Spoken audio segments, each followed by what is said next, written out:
Welcome to the Sense of Soul podcast. We are your hosts, Shanna and Mandy. Grab your coffee, open your mind, heart, and soul. It's time to awaken. Today we have with us again Martin Wells. He has worked as a psychotherapist in the NHS for over 30 years. He also teaches mindfulness from a non-dual perspective. He is also an author, and today he's joining us again to talk about his new book, No One Playing, The Essence of Mindfulness in Golf and in Life. And it is such a pleasure to have him on with us again. Nice to see you again. Yeah, nice to see you again. Where are you at in the UK? We're based in Bristol in the west of England. Oh, okay. Awesome. Well, and there's a lot of golfing out here in Colorado. Yeah. Like some of the most beautiful golf courses. In my kids' family, my ex-husband who golfs, a lot of their togetherness has been around golf. Yeah. Like aunts and uncles and, father and son, they commune here on the golf course often. Mandy and her father, that's like something that they like to do. Yeah, absolutely. Yeah. Do you think it's because there's like this space, and that space isn't always created, here in the world and in many activities? Yeah, I think that's a part of it. You're spending 4 hours or so with someone, and if you're just playing with one other person, you're spending 4 or 5 hours with that person. Yeah, no, I think it is really true. And you're out in a spacious place, so symbolically you're not confined. Some of the most beautiful golf courses I've ever played are like a diamond in the rough. Like there was this one in Cave Springs, Arkansas, just in the middle of nowhere, where there were frogs like on the greens, and then all of a sudden there'd be a cow on the box. And it's one of my favorite memories because there was this little old man who had on overalls, and he had like the oldest golf clubs I've ever seen. I was like, those are definitely an antique. And it was a really slow day. I was the beer cart girl. And he asked me if I wanted to try some of his family's moonshine. And it was like this special recipe. So anyway, we sat and talked. And when he was done, he ended up getting into this old beat up truck. And he was just this nice, quiet soul. And after he left, the manager was like, do you know who that was that you were like hanging out with all day? And I was like, who? He's like, he owns Tyson Chicken. And I was like, no way. This man was the most humble person I'd ever met. And he's worth millions and millions of dollars, and had these old antique golf clubs. But we had the best day just talking. Fantastic. Yeah. Sounds wonderful. It was. When I had my near-death experience, I share a lot. What kind of catapulted me into my journey of mindfulness was that I had to move slow. I was forced to slow down in my recovery. Yeah. And I feel like that's what golf does for people. Naturally, it brings them more present, like without having to go through that trauma like I did. I feel like 5 to 6, how long it takes. A lot of people cannot be that present for that long. It's very difficult. But if you're doing something like golf, this is so good, Martin. And you're actually only playing the game for about a minute and a half. Like the actual part. Yeah. Yeah. The rest of it is walking, thinking, talking, silence. Unless you're like Happy Gilmore. Yes. I love that movie. Me too. Bob Barker was hilarious in that movie. Yeah, that was a good one. But we just were talking about with one of our last guests about how he's like, men have such an issue sometimes with mindfulness, which we know you don't. In fact, your prior book was Sitting in Stillness. Yeah. I think men have a tendency to overthink things, just like in golf. Yes, exactly. Not just approach them for what they are, but maybe need to pull them apart or understand them or work out what's next. I think women are much better at being present and accepting things for what they are. I think men struggle with acceptance. In my husband's line of work, he wine and dines a lot of his, clients. Like this past weekend, I think he took DHL out golfing. And, you know, in corporate America, that golf is huge. That's what they do to go, Yes. you know, sign the dotted line, get to know each other. And it goes very against the grain of their normal conversations on Zoom or when they're in public, because I've had many years of listening to their conversations. It's a lot of people, it's a lot of energy, it's a lot of input, it's a lot of hard talk, it's a lot of numbers, it's a lot of fast talking. Yes. It said some of the best relationships he's built with customers is in the slowness of the golf game. Yes. Yes. I thought you were going to say a strip club, Mandy. I think those days are over, hopefully, but you know, they bond there too. I don't know if it slows them down though. No, I was going to say. They probably have a lot of mindfulness there too. No, I think that's, they're dropping into bodies and using discernment. I wonder if there's another factor as well, as the slowness I think is important. And I wonder if there's something about ego and golf in the fact that you as a golfer, you can't say I'm doing well today, or I'm going to play well today. You don't know, do you? So you've got to have some humility. And I wonder if that helps in a business community. If you're having conversations on the golf course, then maybe ego doesn't be so important on the course. I don't know. I hadn't really thought about it. I think that's a pretty amazing thought, because I mean, our ego is naturally relaxed, or should I say put a little bit to sleep. It takes a nap, like when you go hiking. Yes. When yes. you go skiing and snowboarding, because the energy of earth and just nature naturally has that effect on you. So I think that that's probably very much true. Yeah, exactly.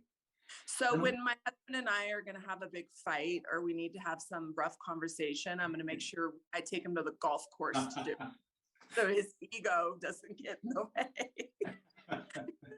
It's also perhaps the notion that you can't force things. So the beauty, isn't it, of a golf swing, is that you can't force it. And if you try too much, or if you grasp too tightly, like you might do in a business negotiation or something, it's not going to work. So maybe again, there's something symbolically that happens on the course where you let things flow a bit more rather than push the river. Yeah. But it's just how much we complicate things, that ego. Yes. Yeah, no, exactly. It's a real tendency, isn't it? We do complicate when we don't need to. Krishnamurti was once asked if he could sum up all his teachings in one phrase. And quite surprisingly, he had a go at it. And he said, I'd have to say, I don't care what happens. Now, he didn't say I don't care, like he cares deeply about life and humanity and nature, but I don't care what happens. So it's letting go of the outcome, any investment in the outcome. Yeah. Wow. I think I felt that way, because it's almost like when I think about like life or death. Of course, I want to live and I want to be here. Yes. No, but I'm not afraid of the other side. Yes, exactly. It's that surrendering, right? Yes, it's that surrendering. And it's classic mindfulness in a way, because as we sit and just allow things to arise, we don't care what arises. There's a neutrality to that. And what arises, arises. What knocks on the door, knocks on the door. A near-death experience or crisis of some sort. These things, they arise and we stay open to them. We welcome them as open-heartedly as we can. Wow, we've grown. You know, it's such a hard thing to explain sometimes to people. Like, for example, yesterday I had a friend she's letting the worry of the future steal presence today. Yes, yes. And she's worried about her father possibly passing and the choices he's making, and then her sister who's in addiction, and she's consumed in this fear that she might have to have 2 funerals next year for her family members. And I deep down wanted to say, if that's what happens, that's what happens. Yeah. You're letting that fear and that worry take away from these moments now you could have. Yes. And we do that, right? We consume ourselves with worry over things that haven't even happened yet. It would also sound very cold for me to be like, well, and if you do have to throw 2 funerals next year for him, it is. Yeah. I'm often having that conversation, I think, with people like your friend, who are struggling with stuff now, stuff in the future. And it's how we talk about that. It's quite important, I think, isn't it?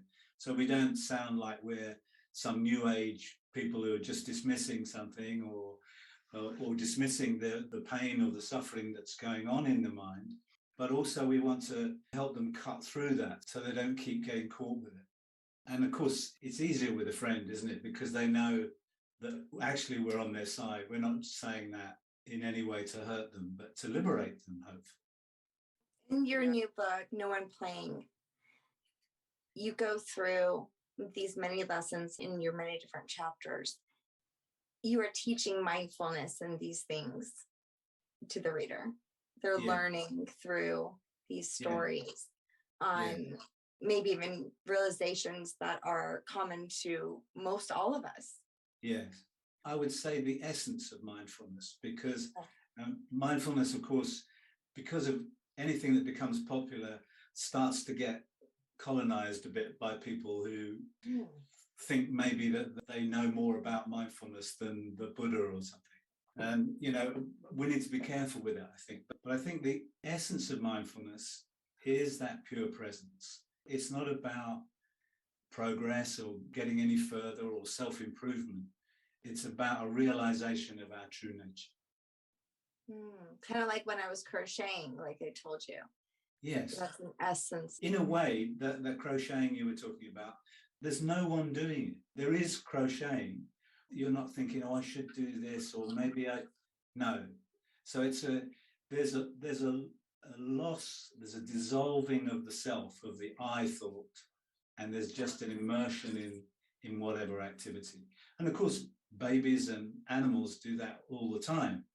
But as grown-up human beings, or mostly grown-up, then we've got all that conditioning and all that I thought and all that pressure to do it well or not do it this way or do it that way.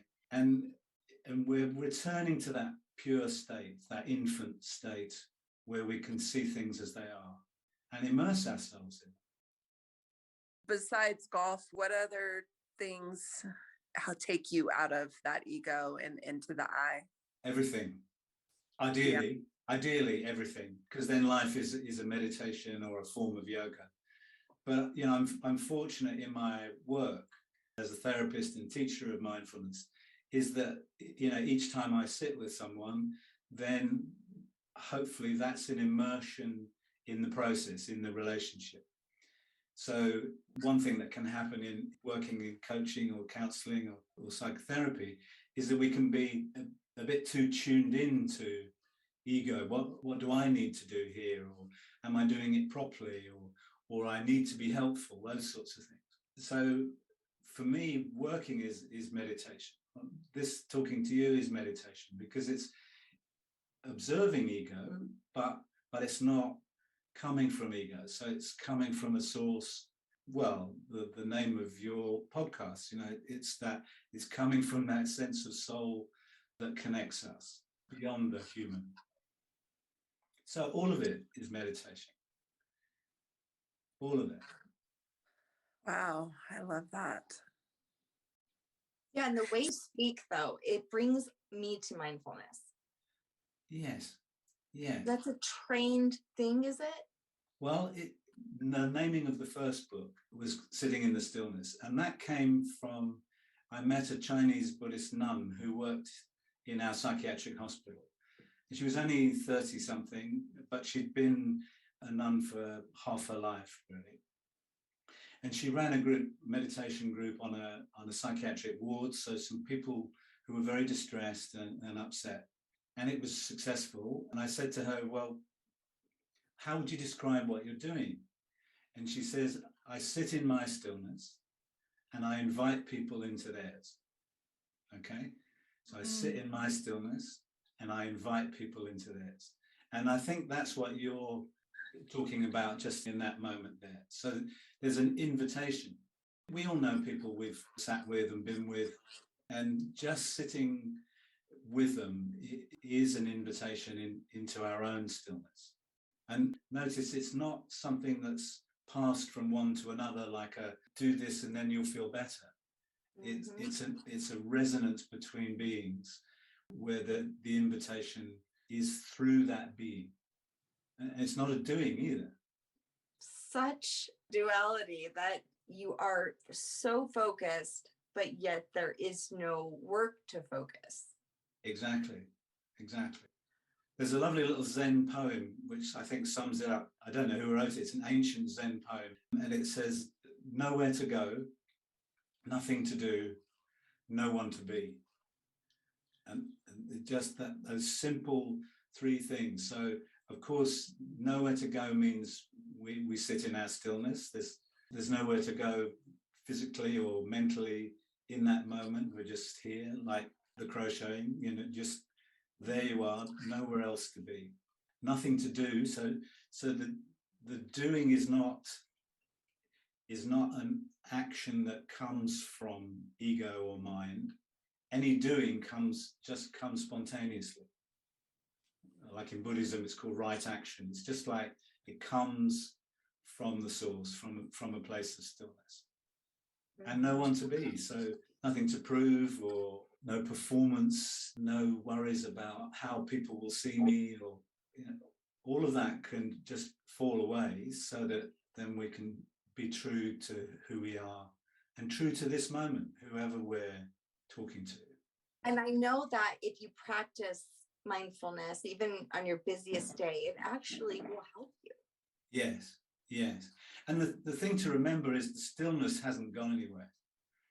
It's not a literal stillness. Like it helps to sit still and be still as a formal practice. But if we get up from the formal practice and then spend the next 23 hours rushing about, we're probably not, practicing it in a lived way.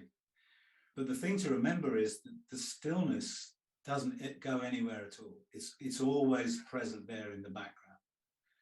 So it's possible to be busy and pay attention to that stillness. I noticed the difference between unpacking my home versus unpacking it 2 years ago. Right. And yeah. It was so much different. It felt like I was just being more mindful and like pulling the paper out and then folding it, because I'm passing on the boxes and the paper to other people. And instead of just rushing through it, I was just looking at each thing I took out like, oh, I love this. I'm so glad I have this. And it was just very peaceful to do it. It didn't feel so like rushed to get things done. And you want to know what? I was more productive. Yeah. I got done. The boxes were organized. Yeah, it was great. We're so growing.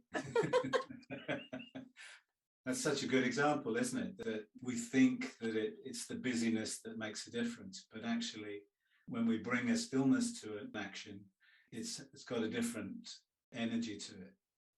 In Chinese, they call it wei wu wei, which is the action of no action. It's a paradox, obviously. It's action without trying to act. Like, perhaps as you were saying, Mandy, like the last time you packed, there was action fueled by agitation, whereas action fueled by stillness and the peacefulness has a very different quality to it. And you know what, like we were just saying, if you have that willingness to surrender with no outcome, you are giving up anything that may be, in the past. Exactly. Not worried about the future, and you are just being present. Exactly that. I need to do this with my closet. When you are in action, having to do something like moving or something, there's a lot of sometimes like emotions attached to different things. And even when you're going through old stuff, I know, with my dad, when he had passed, getting rid of some of his stuff was, there was that attachment, to some of those things. Yeah. And so there's so much emotion sometimes, or maybe, you don't want to leave somewhere, or maybe even the excitement of moving somewhere. There's a lot of stuff that can get in the way of that mindfulness sometimes, or maybe that's part of it. Maybe that's part of the experience. Absolutely part of it. I mean, years ago when I first got interested in meditation, I think I was looking to sort of transcend it, and feelings and thoughts and difficult stuff. Right. And thought I could just be like smiling like a Buddha in the corner. but no, it's actually the opposite, because let's say we're packing up our father's things and it's painful, there's emotions that arise. Absolutely be with those, because that's the stillness that we're talking about. The stillness of, okay, this is arising, this is painful, this hurts. Of course, just let it be there. Yeah, because sometimes you haven't created that space. Exactly. Yeah, no, exactly. And that's really common in our culture, isn't it? That we move on without grieving, without letting go, without feeling the full intensity of our feelings. Mandy, I know you move all the time, but do you experience that when you go through the stuff? Yeah, I do. Yeah, I do, for sure. Like it's even kids stuff, right? You're like, oh, I remember when they wore this. It's like Christmas every 2 years for me when I unpack. and memories, and then also lots of letting go, purging. I enjoy purging. Yeah. Martin, I loved what you said earlier, because I was thinking about Thich Nhat Hanh. I think one of the reasons we really enjoyed him was because he does what you do. He invites you. Yes. He invites you into your own stillness just by being around him. Yes. And you could probably actually just become like a billionaire by inviting people into your stillness, because you're so good at it. Mandy's like, you want to come to my new house? I'll sit in the corner. So, I think one of the biggest misconceptions is, and we talked about it, that people think you're not being productive when you're creating that stillness. So, there's the whole saying that I learned in AA: expectations equal future resentments. And a lot of people get confused because they're like, so then how do you plan things? Like, how do you and they get it confused the same with mindfulness and stillness. So is it wrong? Do I not plan things? If there's no doing, then can I fill my calendar up still? Do you plan, Martin? Do you have a calendar full of planning? Yeah. He never sees Yeah. Otherwise, you couldn't organize this, could you? I'd be sitting upstairs looking at my navel instead of talking to you. Yeah, no, yes, of course, plan. But you're absolutely right. It's how you plan and what you do with the plans that don't go the way you were wishing. Now, like John Lennon's lyric, life is what happens to you when you're busy making other plans. And make the plans, but don't in any way grasp them or think that they're in any way fixed, because of course they can't be. None of us know what's happening tomorrow, let alone next week. I was just thinking about that impermanence, which is sometimes so hard for people to. Absolutely. It's really tough, isn't it, for people? That was a huge thing for me. I mean, that was a huge realization for me, impermanence. Yeah. Understanding impermanence helped me be more successful with being mindful. Yes. Reminds me, the first time I heard about Thich Nhat Hanh was from my psychotherapist. She lived in Boston, but she was originally from Alabama, I think. she said she'd heard him give a talk, and she said, first the flower is becoming the garbage, and then the garbage is becoming the flower. And I always remember saying that, and I thought, yeah, that's just so simple and beautiful, isn't it? Yeah. And some would say, what the hell? Yeah, exactly. What is she talking about? Garbage in a flower. I feel like if someone were to come to you for some therapy, some guidance, it sounds like it would be more of an experience. Yes, it's interesting you say that, because in a way there's no doing in the therapy these days. It's more of a meeting and an attempt to sort of resonate, just really listen to what the other person is experiencing. And it's like you with your friend, in a sense. Part of it is also, just can we be present, and can you watch your mind and where it goes, rather than follow it all over the place and caught up with that, really. So yeah, it is an experience. For me too, that's part of the privilege, really. My Uncle Dwight and my Aunt Phyllis are just very calm, mindful people. And I remember always placing judgment on that. My ego did when I was young. Like, they don't like me. They don't talk to me very much. They're so quiet. I made it all about me. Like, they hardly say anything. You're uncomfortable with that. It was all because I had never been around someone like that. And I was uncomfortable with quiet and stillness because I didn't know that in my own house. Yeah. And the story I told myself about them is insane. I used to say, oh, it's because they have such smart kids and they're so smart. I'm too dumb for them. And I made this all up in my head. Wow. Based off of just being, going back to what Shanna said, it was all about me being uncomfortable. Yes. But the stories that came out of it, Isn't it crazy the stuff our ego can tell us? Oh, yeah. And the stories that get created, unbelievable, isn't it? That's 90% of my work, really, is helping people notice that story and stop identifying with it. It's going to be there. It's each of our stories. It's still there. We don't have to identify with it anymore. You obviously don't. But it's interesting, isn't it? The power of that story and the influence upon it, particularly if we identify with it. And how are you now with them, Mandy? Oh my gosh.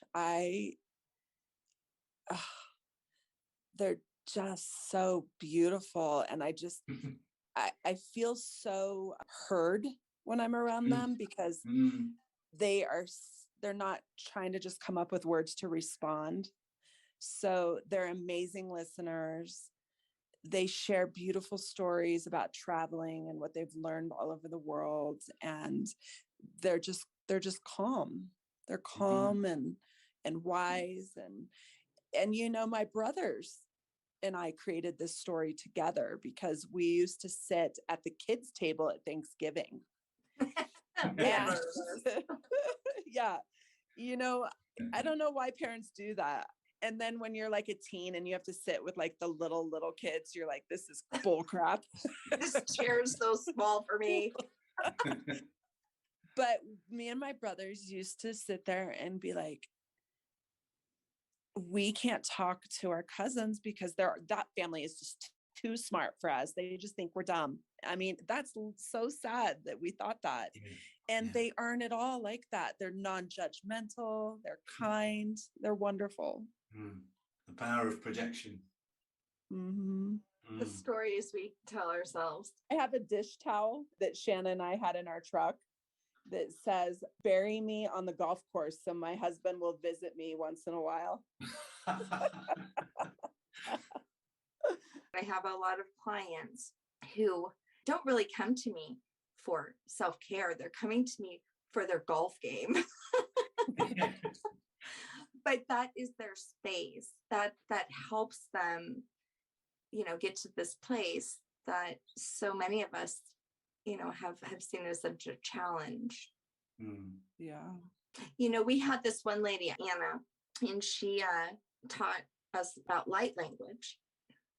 And at the end of our episode, how we always ask someone to break that shit down, she just sat there and she just kind of nodded her head and smiled, and I think Nancy messaged me and was like, say something. She doesn't get it. Like, say something. We were dying. We didn't know what to do. We were like, oh my God, what's happening? And then we got it. Then I said something to her. And then she said, this is light language. And we were like, oh my God. And then it just turned into a beautiful stillness. But it was awkward though. Sometimes, we're so used to adding words like Mandy said, or, finding something in our brain to think about that it's uncomfortable. It can be, uncomfortable at first. Yes. Yeah, for sure. Has anyone ever said to you, or have you ever thought about how sometimes stillness can make someone feel uncomfortable, or have you felt like someone that was in your presence felt uncomfortable? Oh yes, definitely. And it's not an uncommon thing for people like to meditate and drop into that stillness, or sometimes an emptiness, and take a bit of a U-turn because it's frightening. There's a loss of structure, a loss of the familiar. So yeah, it's common. And I think one of the things that goes with teaching people mindfulness is to say, well, this might happen, and it might be somewhat frightening, and it's part of you letting go. So if you can, just continue with that and continue the letting go. Yeah, because when I first started mindfulness, Martin, I had to look for something to do during it. Yes. That was so awkward for me. So I chose a mala to begin with, and then I wanted music. But like when I think back, my most successful time, it's not the mala. It's and believe me, actually, the mantra, the chanting actually was a big part of my journey. Yeah. But it was the stillness that, like you said, I didn't actually create in crocheting. Yes, exactly. So I mean, for me, it was going on several silent retreats, 7-day silent retreats, and being immersed in that silence for that length of time taught me. I mean, it was really busy in my head for the first 2 or 3 days, but it taught me just to carry on sitting with that, eventually to really enjoy the spaciousness and the stillness and the silence.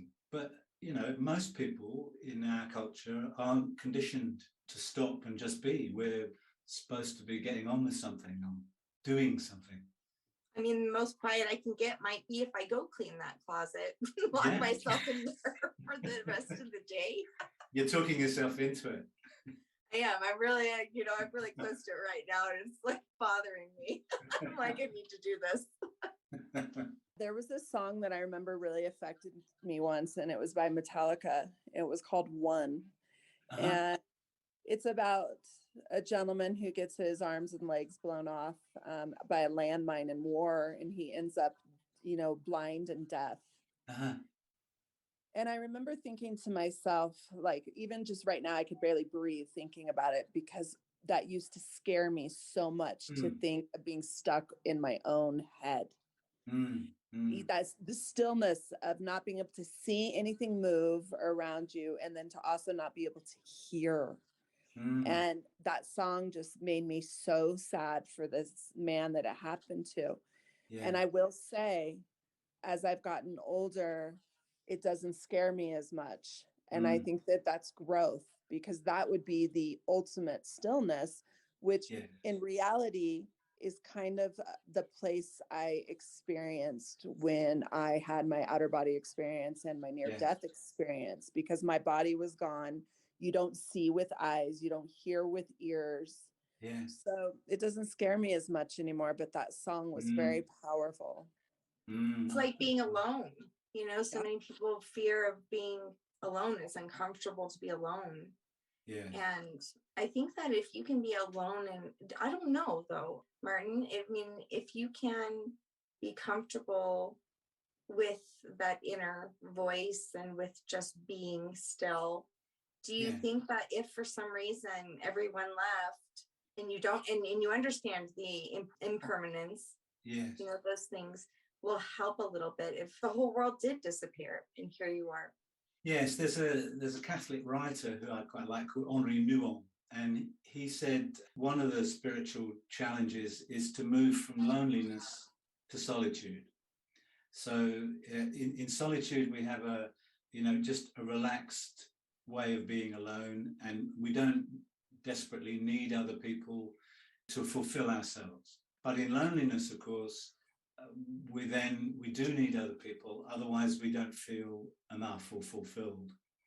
And of course that leads to relationships where people are clinging to each other rather than just being side by side along the way in life. Because you don't need someone to play golf. No, exactly.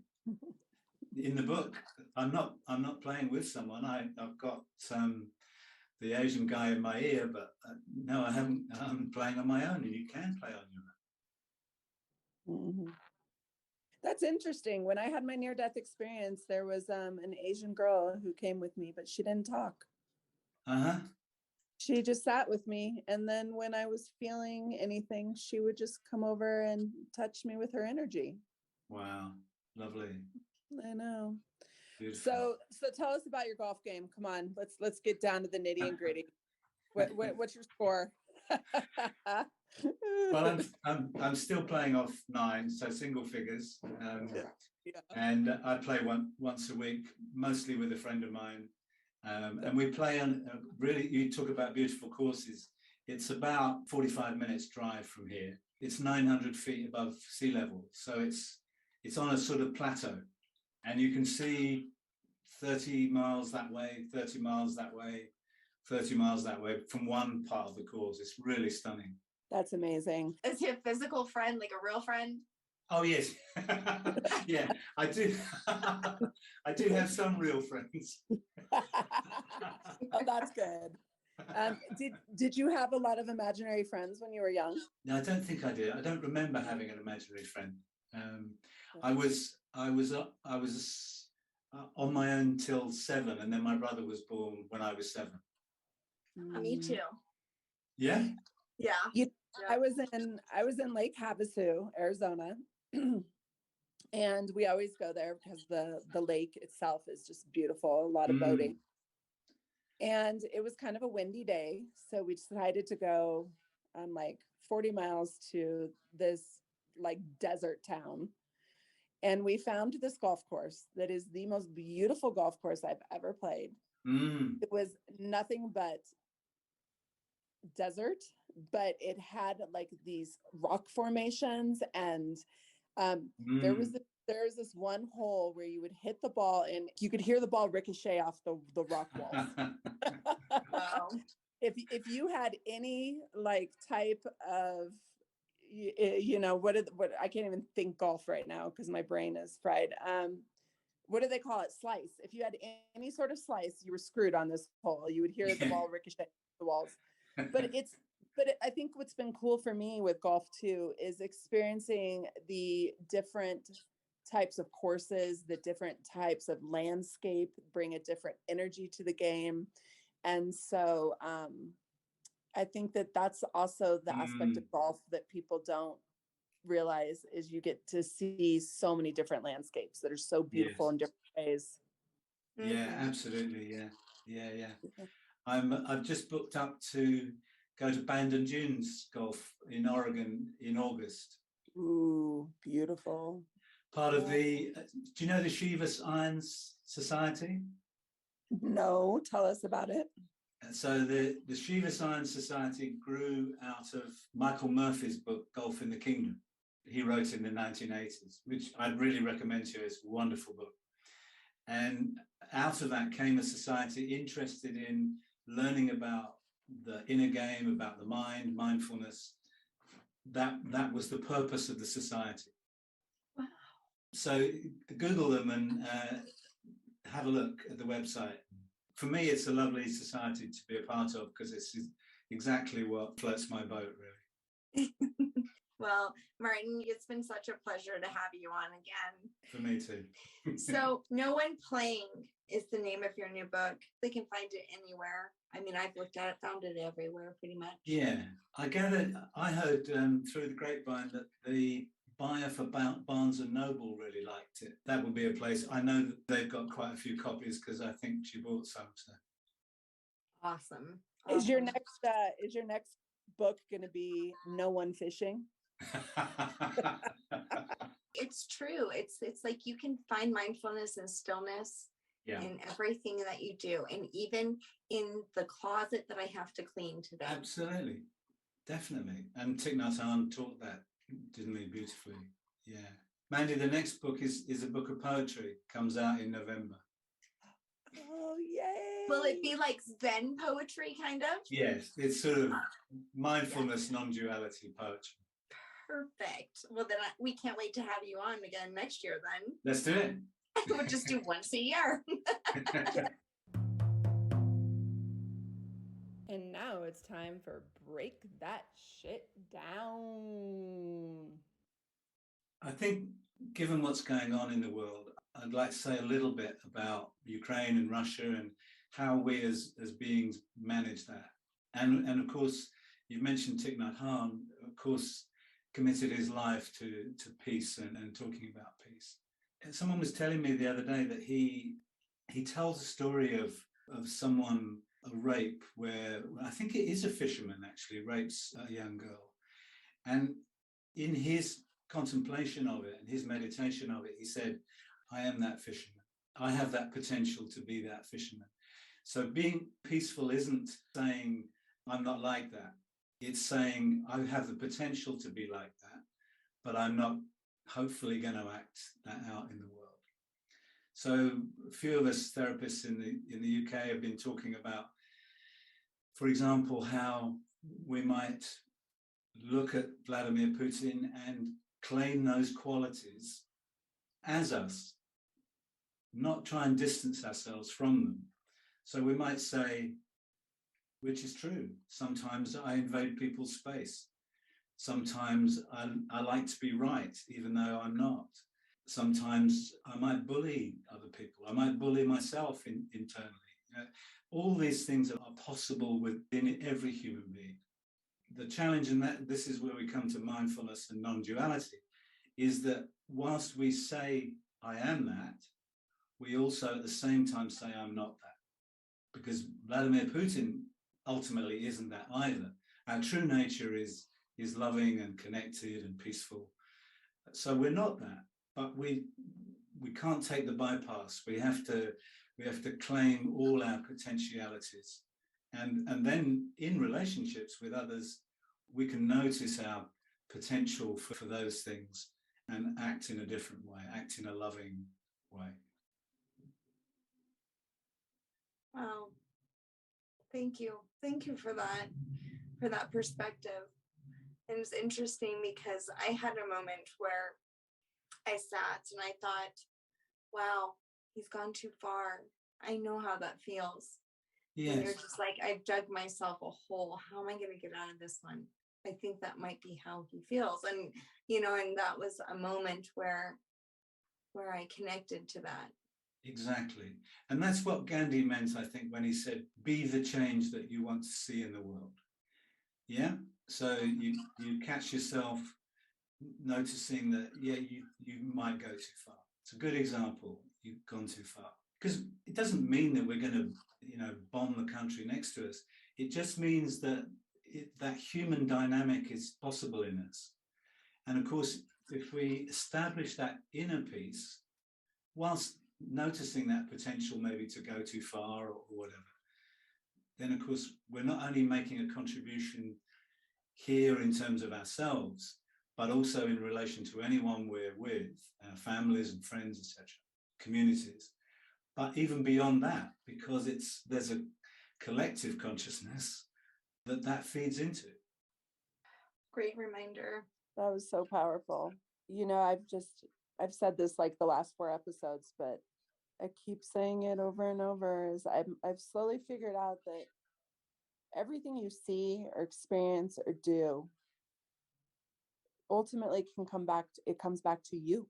I had a moment of compassion because hurt people hurt people. Yes, yes. And it felt uncomfortable for me to have compassion for him because he's done such horrible things. Yes. That then I had to sit and think, why is it that you feel uncomfortable having compassion for people that have done wrong?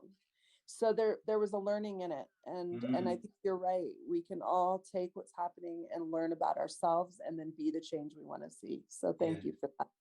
You're welcome. Hey, Martin, do you ever heard the story about, and I can't remember where it was at, but it was like a speaker was speaking about forgiveness and compassion. And a woman rose her hand and said, well, how do you have compassion for someone like Hitler? Yes. He started to tell a story about a little boy, and it was about how he had been very abused and his mother had died and all these things. And at the end of his story, he says, and that little boy was Hitler. Was Adolf Hitler, yes. And during that, his talk about the boy, people were emotional thinking about this boy. And at the end, this woman goes to hug him. And as she does, her sleeve falls, and you can see the numbers of where she was in a concentration camp. And she says to him, you made me feel compassion for someone who I thought I could only have hate for. Yes, indeed.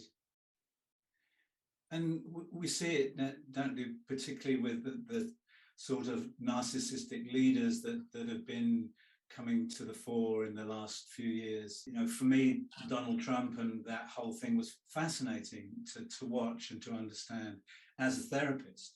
And we've got our own, Boris Johnson, and there are many others around the world. But the narcissist actually, at the core, is full of self-loathing. They really hate themselves. And this is the hurt people again. And they need to keep inflating themselves and having more followers and being more popular in order that they don't feel that self-loathing. But we can have compassion for the self-loathing because it's an awful, awful start in life and an awful place to be. And that doesn't mean, by the way, that we allow ourselves to be bullied. Sometimes it's the right thing to stand up to the bully, and that might even take some sort of peaceful but violent action, in a sense, assertive. It might need that. So we're not talking about a passivity, but you can have, again, compassion within those actions. Wow. It's amazing. I love it. Thank you for showing us and giving us another perspective on that. Just been delightful to spend time with you again. Martin, you're amazing. Thank you for inviting us into your space and your stillness today. Thank you. No, you're welcome. Thanks for what you're doing, and thanks for inviting me on. The book is, of course, it's about golf in some ways, but where we've gone with the conversation is what I hope for, that people deepen their conversations around these issues. And to share that with you too has been great. Great. Thank you so much. Is there a website that you have for your book? Non-Dual Mindfulness, which is all one word, .com. And are you still practicing and working with clients as well? Yeah, I'm 2 days a week in our National Health Service and 2 days a week privately teaching, supervising therapy as well. Therapy looks a bit different these days from what it used to, but yeah. 5th working day was us looking after my granddaughter, who's now gone to school, so we don't have to look after her anymore. Have you got time for a quick story about her? Oh, please. This came after the book. I've taken her to a local playground, and as part of the playground, there's a sort of quite a little rock face that you can climb on.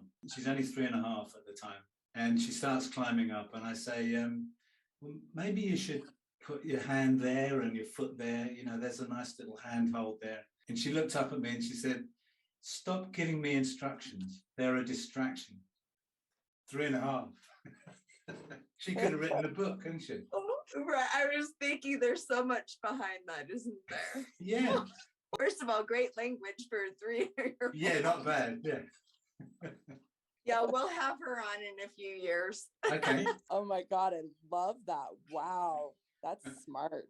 No, well, thank you for having me as well. It's been real enjoyable, really pleasurable too. Thank you. Awesome. Take care. Namaste. Namaste. Thanks for being with us today. We hope you will come back next week. If you like what you hear, don't forget to rate, like, and subscribe. Thank you. We rise to lift you up. Thanks for listening.